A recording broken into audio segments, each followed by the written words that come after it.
simple recipe for a delicious, tasty vegan bean dip.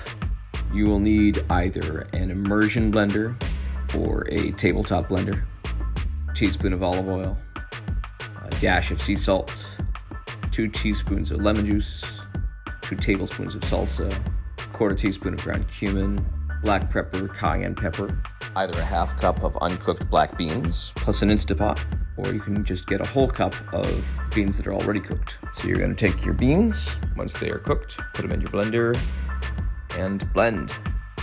Empty it out into your bowl, and you're going to add your lemon juice and add your olive oil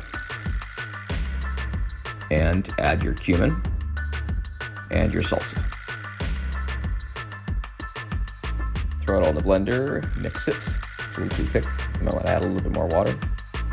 Blend again. And then more salsa if you want to go a little spicier. Dash of salt. Put in your black pepper and your cayenne pepper to taste.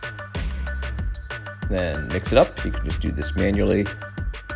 And then you have your delicious vegan bean dip. You can use pretzel chips, you can use crackers, stale old matzah, as I am modeling here. It is incredibly addictive and very tasty. And it's vegan and easy to make. So thanks for watching. Remember to stay coffee snobby.